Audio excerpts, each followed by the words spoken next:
Ακόμη δεν ζεστάθηκε το νερό? Πάλι ξέχασες να ανάψεις το θερμοσύφωνα? Αν βαρέθηκες κι εσύ να κάνεις μπάνιο με κρύο νερό, το Smart Home σου έχει τη λύση.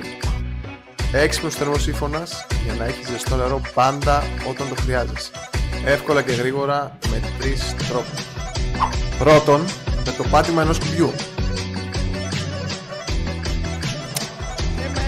Δεύτερον, εύκολα και γρήγορα από το κινητό σου τηλέφωνο, ακόμη και όταν είσαι εκτός σπιτιού.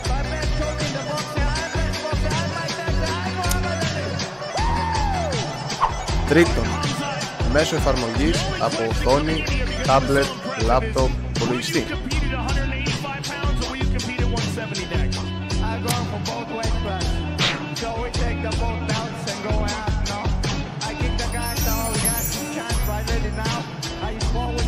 I broke down the sporting.